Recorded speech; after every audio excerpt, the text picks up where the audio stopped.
This is a mock interview conducted by ForumIAS Academy at New Delhi. The interview panel includes eminent academicians, retired bureaucrats, and other luminaries. The objective of the program is to acquaint the candidate with the format and expectations of the personality test conducted by UPSC.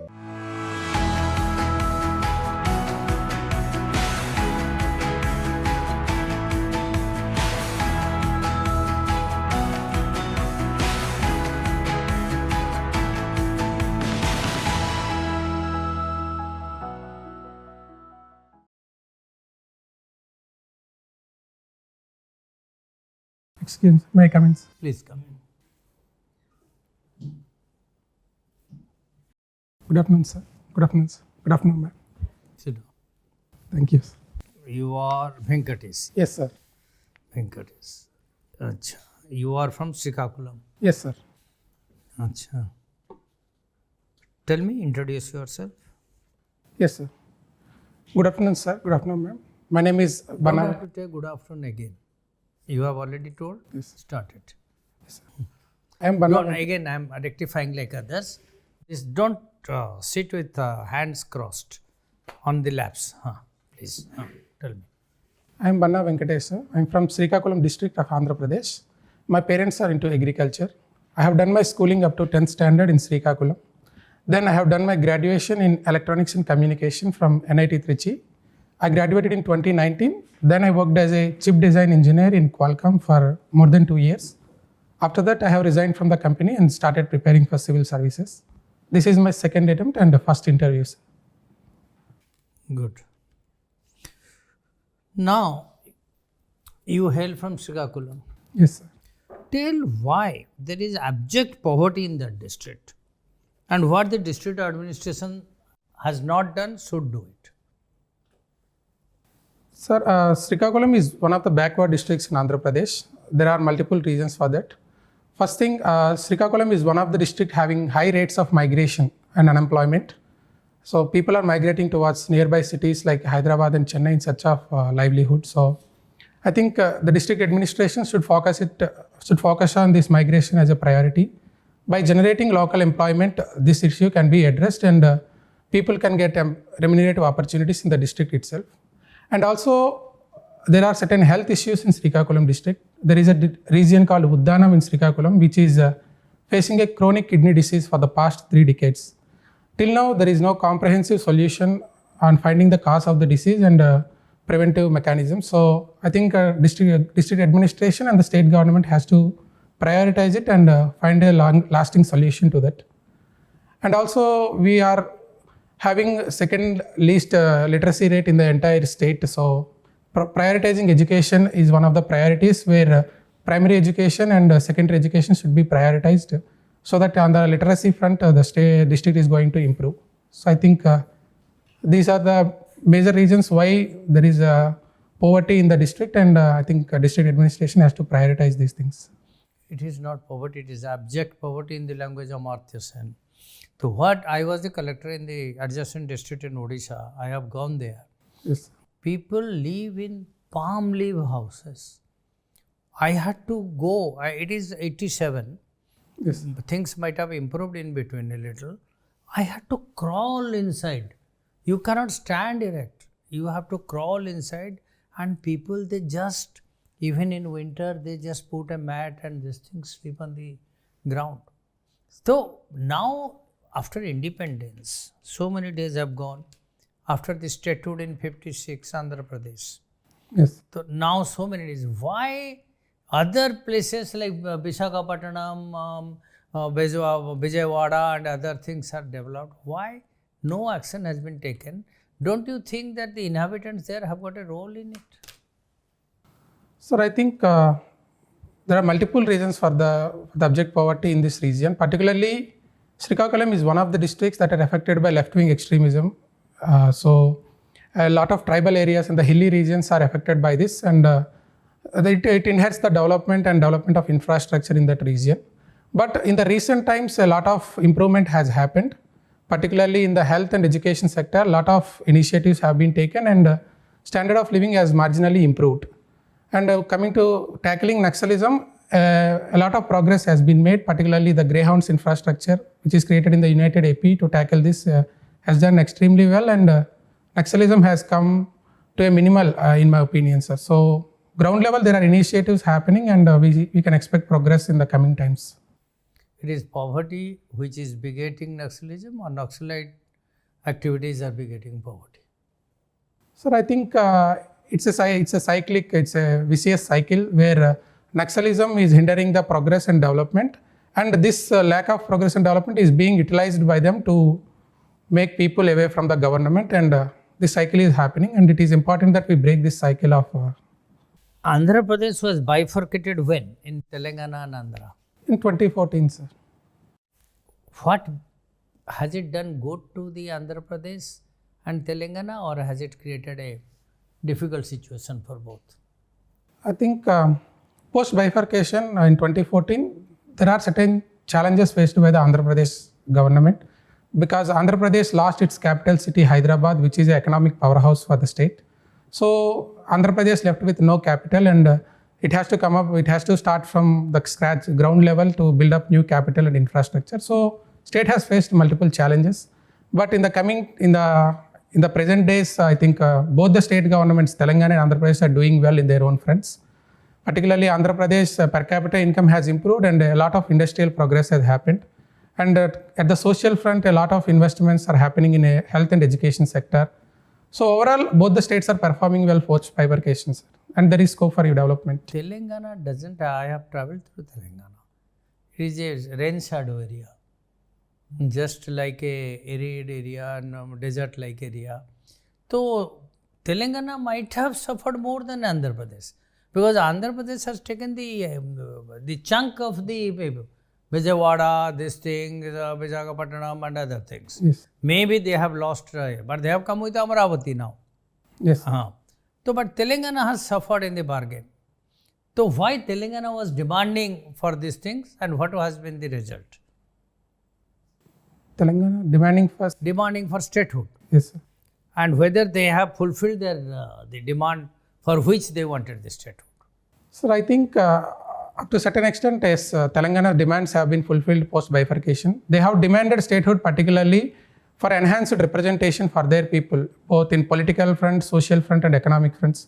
So in the combined AP, politically they are neglected, and also economically most of the investments and developments are happening in coastal Andhra, and there is an apprehension that among the Telangana people that they are being neglected in the path of development. So post bifurcation, Telangana has excelled in most of the fields, particularly coming to agriculture sector. In spite of being in the rain-fed region, a lot of irrigation infrastructure is created, and now Telangana is doing very good in agricultural production. And also on the economic front, a lot of investments are happening in Hyderabad and surrounding regions. So both social and economically, Telangana has benefited, and I think aspirations of the people have met up to a large extent. Okay, I'll just ask one question before I transfer. Of late, there is a discussion that the judicial activism and judicial authorities are encroaching upon the parliament's power. I just want to know, what is the control of parliament over the judiciary? Sir, we have well-built checks and mechanisms to control the three organs of the government: legislature, executive and judiciary. So particularly when it comes to judiciary, and particularly when it comes to the top courts, appointment of judges, even though it is done by the collegium, it is confirmed by the government. And also in the removal of judges, parliament has the role, particularly Supreme Court and High Court judges. So they can be removed when they get 2/3 majority in the parliament. So parliament has control over judiciary, and also judiciary has to maintain that balance, and it has its own powers to control upon the legislative power of parliaments. So there are checks and balances.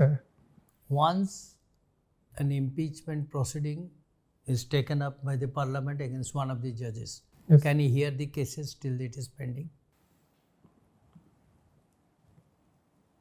Sir, I'm not very sure about that, sir. No. No. When the impeachment proceeding is going on in the parliament, Yes. the specific judge cannot hear. He will not be removed, but he cannot hear the cases till it is over. Okay. Thank you, sir. Venkatesh. Yes, sir. Venkatesh, you come from Andhra Pradesh. Yes, sir. Okay. Which city in Andhra is now currently functioning as the capital? So it's the Amravati, sir. Amravati. Yes, sir. Okay. What about Vishakhapatnam? It was also under discussion. Yes, sir. There is a discussion that the single capital Amravati, now it will be made 3 capitals. Amravati as the legislative. No, that is Visakhapatnam okay. Yes. There was the discussion for 3 capitals, but due to some reasons, it could not materialize properly, right? Yes, sir. So after that, there was, I think the statements were also made by Honorable CM that Vishakhapatnam can be made the capital. So what happened on that proposal? That has been shelved. Now Amravati is the only capital. Yes, sir. There was a proposal to decentralize the capitals, but that has been repealed now. Now Amravati is the functioning capital of Andhra Pradesh. Maybe in future the government may come up with 3 capitals again, sir. Okay. And your optional is geography. Yes, sir. Okay. Between Andhra Pradesh and Tamil Nadu, there is a very famous wetland just on the border of the 2 states. What is that wetland? It's the Pulicat Lake, sir. Pulicat Lake. And what is it famous for in terms of its biodiversity? There are a lot of storks are there, and then it is also the wetland is also very significant for other biodiversity around the region. It is a significant place where a lot of groundwater research will also happen, and it is also housing ISRO facilities, Sriharikotas. Okay. What is the origin of the Godavari river? So it is at Nasik in Maharashtra, sir. And then it flows through Maharashtra, it enters Telangana, then it enters Andhra Pradesh, and it merges with Bay of Bengal at Rajahmundry, near Rajahmundry. Okay. And your father is into agriculture. Yes, sir. So what are the crops that your family is growing? Sir, during the Kharif season, we grow paddy, and since we get water only for 1 season, and during the Rabi, we shift to pulses. So with the little moisture available after harvesting, we sow pulses, and during the summer, it is left fallow. Achha. Yes, sir. Okay, so Venkatesh, tell me, there is a lot of emphasis on millets now. Yes, okay, and Government of India is also focusing on that. There is a millets missions also. What are the major millets in Andhra Pradesh? Sir, in Andhra Pradesh, ragi is majorly cultivated, and also other than ragi, jowar and bajra are also grown. So I think these 3 are majorly grown in Andhra, as per my understanding. Okay. And you are working in Qualcomm. Yes, sir. You worked for 2 years there. Yes. Right? Okay. In India, we are now focusing on development of the semiconductor industry. Yes, sir. Right? A new plant has been also inaugurated. What are the challenges that we have for the development of this industry? So semiconductor industry, for successful establishment of end-to-end semiconductors, we have particular challenges. From the design side, we have very good expertise, we have very good human resource. But coming to fabrication, we do not have fabrication facilities. Currently, 60% of the world's IC fabrication happens in Taiwan, and next it dominated by Korea, US and China. So we do not have the fabrication ecosystem here. And secondly, the raw material, the silicon wafers that are needed, is most of the materials today we are imported from China. We do not have production facilities here. And also we need clean water, which is a raw material for making these wafers, which is very expensive to make. And semiconductor as a whole is a capital intensive industry requiring billions of dollars. So these constraints are hindering in the process of developing this semiconductor ecosystem. Now, government realized this strategic importance of semiconductors and came up with semiconductor mission. By partnering with private industry, we are trying to establish fabrication here so that we be self-reliant in the semiconductors and reduce dependence on imports. Okay. Venkatesh, tell me, in Andhra Pradesh, there are a lot of income support measures for people, right? Yes. There are many schemes, I think, for students, for women, there are Yes. many schemes. But is it compatible with the fiscal capacity of the state? Because that is also under a lot of debate, that is there enough fiscal space for the state to go for such income support schemes? Yes, sir. I think welfare is the main objective of the government in Andhra Pradesh. So they're coming up with multiple social welfare measures catering to women, children, SC, ST and minorities. But fiscal discipline is also very important. As per the state budget, the fiscal deficit is within the FRBM limits. Okay. But continuous support measures without focusing on revenue generation is going to be challenging, as it will put burden on the states. So state has to focus on increasing its revenues as well, so that it can meet its expenditure obligations. So I think with the focus on industry and investments, state can handle that in the futures. Okay. So Venkatesh, in Andhra Pradesh, assembly elections are also going to be conducted with the general elections. Yes, sir. Okay. So particularly from the assembly point of view, right? Yes, sir. What would be the three most important social issues for the people when they consider the elections? What will be social issues that would be most important? Three issues as per your understanding. Sir, according to my understanding, the first issue is the problem of unemployment in the state, particularly among the youth. So many of the youth are going towards Telangana and other states for employment opportunities. So Okay. that is one priority. So for the coming up governments. Mm-hmm. Secondly, there is a common perception among the people that even though welfare measures are being provided to them, there is a lot of inflation and these measures are not going to give them enough relief. So I think focusing on the revenue side and improving the fiscal discipline is one major point. Okay. Next, I think, and focus on the health and education as a whole, sir. In particularly certain districts like Vizianagaram and Srikakulam, Okay. these socioeconomic indicators are lagging, and government should prioritize these areas for balanced regional developments. I think these three issues are priorities. Okay. Thank you, Venkatesh. Thank you. Thank you. Venkatesh, you've done your engineering from NIT Trichy. Yes, ma'am. And you went on to do your job in Qualcomm. Yes, ma'am. So, you've made your parents proud. Thank you. This is a really good college. Then why do you want to join civil services? Ma'am, after the graduation, I have joined the company because since I have done electro engineering and I thought I will get some work experience. And also I have some financial obligations to meet. So I have cleared my family debt and saved some expenses for preparation. And civil services is my passion, ma'am, because this as a career gives me opportunity to work at the grassroots level and contribute to the positive change in the society. And also this is a highly respected job, and it has very good career progression as well. So I think that's why I have opted for. What do you think are important qualities of a civil servant? A civil servant must possess the following qualities. First thing, he should have empathy, ma'am, because he should be able to listen to the problems of the people, and he should be able to solve their problems. Secondly, he should be professionally competent, so that he should be aware of his job roles and responsibilities so that he can execute them with perfection. He should be a very good team player, because managing a district or managing a large region cannot be done by a single person, and growing a strong team is very important. And also he should have a vision and goal, and he should inspire his team members to do the tasks. So I think these qualities a civil servant should possess. Do you think you have these qualities? Yes, ma'am, I feel I have these qualities. Okay. You've been working with Qualcomm. So we've been setting up manufacturing units for semiconductors. Yes, ma'am. Where are these located? Ma'am, currently we have partnered with the private sector to establish these facilities in Gujarat and Assam. Particularly from Indian side, Tata is involving in semiconductor fabrication. So we have started production we are starting production and expecting the first tape out by 2026.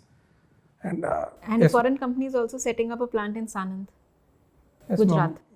Micron Technologies is establishing. Micron technology. Okay. Now, can you tell me if, as an officer, as a policy maker, how do we balance the interests of the country in terms of development and environment? Ma'am, I think development and environmental conservation are not mutually exclusive. And within that realm, we have to go for sustainable development. So whatever development activities we do across the country should be in line with these principles. Environmental conservation as a priority. We have legislations to make sure that environment is not harmed. For example, whenever we start any particularly large projects, we have environmental impact assessments so that whatever the impacts of the project are mitigated. And also mostly these projects times involve resettlement and rehabilitation as well. So the concerns of the indigenous people as well as should be addressed. So I think we have to manage both environment as well as development. Now, when we say that we have to balance and we have EIA, the Environment Impact Assessment. Yes. So there's this 𝐾𝐫𝐻 link. 𝐾𝐫𝐻 link, but then it's also submerging the core area of a tiger reserve, Panna tiger. So EIA was not done. Ma'am, in some regional projects there are certain issues. Okay, I mean environment is being compromised for the development aspects. I think the measures need to be stringent and it has to be followed in letter and spirit, in my opinion. Okay. Recently, COP summit happened. So what were the outcomes? What was the main point of discussion there? The COP summit in UAE, the main agenda is to tackle the climate change and limit the GHG emissions. It also called upon the countries to increase its NDCs so that we can meet the Paris targets of limiting temperature to 2 degrees. And we have come up with a loss and damages fund. So countries have contributed financially to this fund so that... But there was one particular area, see, when you say that it's talking about climate change, reducing greenhouse gas emission, these are things which COP has been doing since ever. Yes, ma'am. That's the core discussion. But what was the new point, that the agenda that was being discussed? The new point is allocating funds to the loss and damages fund, ma'am, so that the countries, that are vulnerable countries which are grappling with impacts of climate change. It was also talking about global carbon stock? Okay. I am not aware of. Okay. You're from Andhra Pradesh. Yes, ma'am. So there's also, elections are coming up. There's a problem of freebies, especially in Andhra Pradesh, Rajasthan, where a lot of freebies are being given. So how do we resolve this? Ma'am, the problem of political freebies is not specific to a particular state. Across the country it's happening.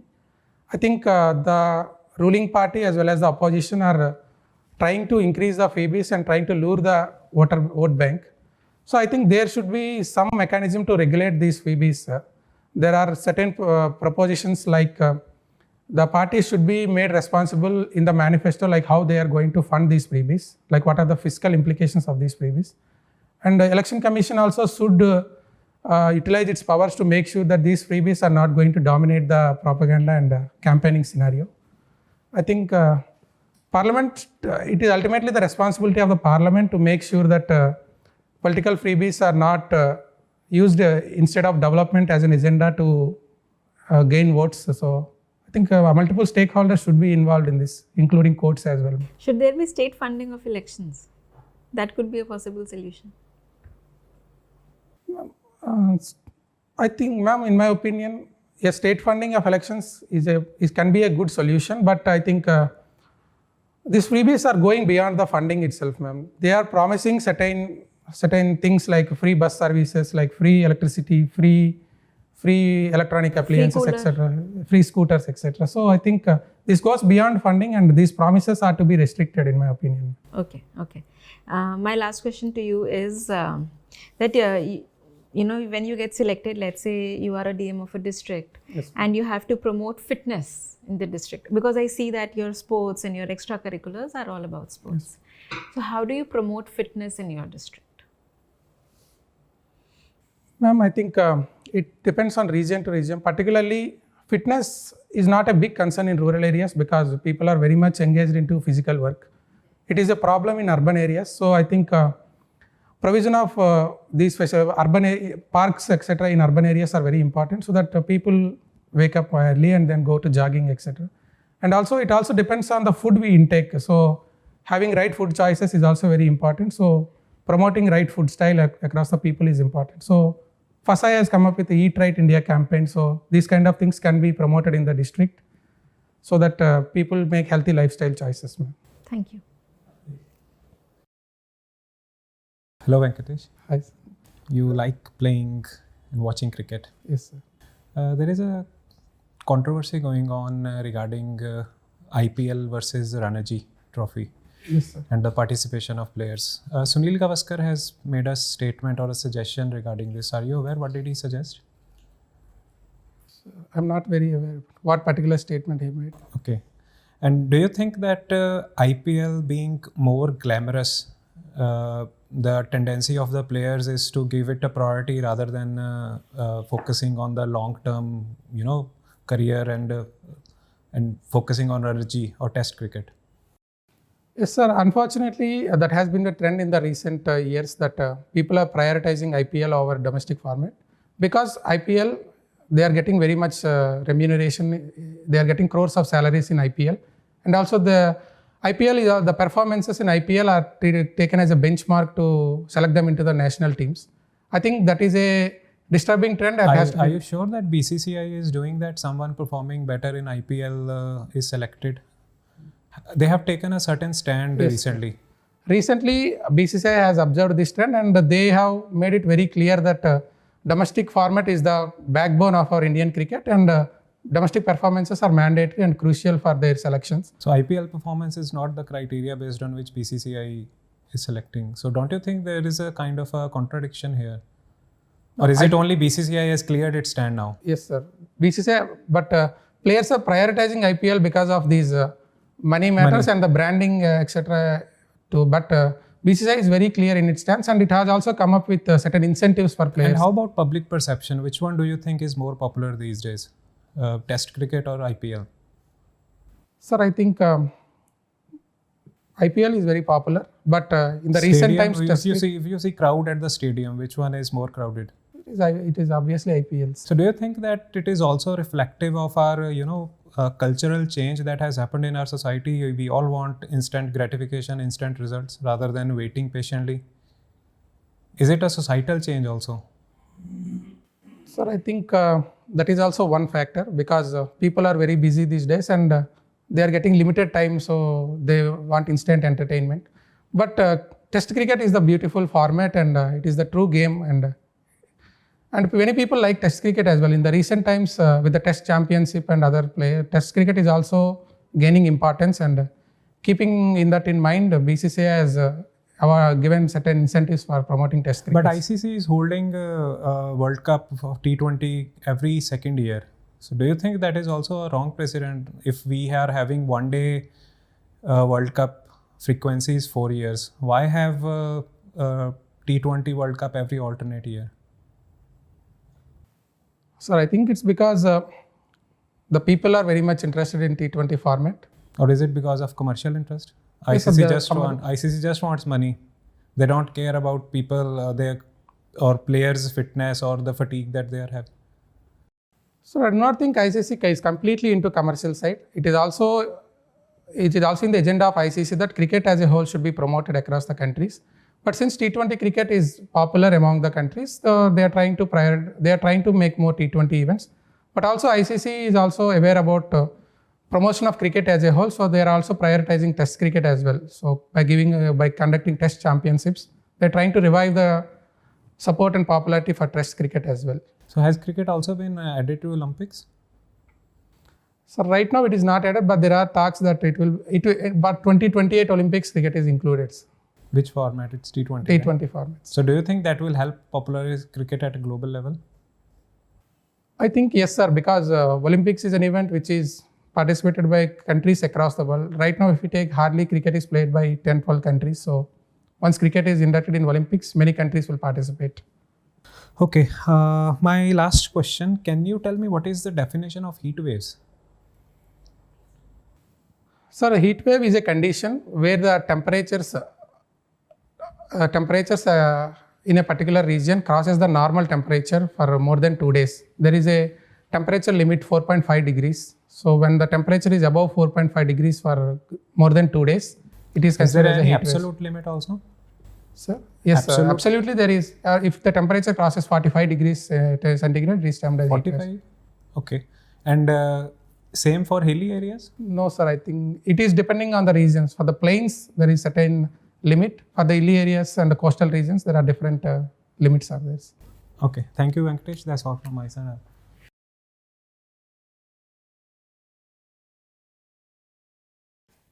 I am very happy.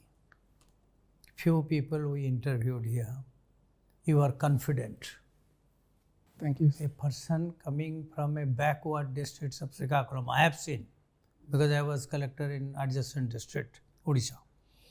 So, coming from a backward district, meeting family obligations, doing some service, clearing their debts, and appearing in such a confident manner. All the questions you have dealt with authority. Actually, I am really impressed by you. Thank you. Because coming from such a backward district, poor place, with family A coming, and you are confident, you appear confident. Thank you. And your answers are, please maintain it. And I see a civil servant in you. Thank you. Yes. Take my words. If your written mark a little higher, answer in this manner. Don't be arrogant. Yes. Your voice should be normal like you told. Don't show your heavy knowledge and other things. Yes. This way you will definitely be into the service. If your written mark is not in margin, definitely I see a civil servant in you. Thank you. And I am really impressed because I have seen the abject poverty in those areas. Coming some person and answering so confidently about even the freebies you answered. Whatever these things, how to restrict it, and your the other points, tricky questions. But you answered in a very good manner. Thank you. Now you go prepare your background things, your geography, international events. Yes. Things are India becoming these things, and A to Z, and your dress code is perfectly all right. You can prefer a black tie if a red tie if you can be. Yes. So you are definitely making it. I am telling you. Thank you. This is a little book I am giving you free of cost. I have written on this A to Z on interview. Thank you. What is your dress code, how to take, how to go, how to, all these things. And I think you all agree. Now you can leave, I think. Yes. Thank you. Thank you. All the best. All the best. All the All the best. best. Please.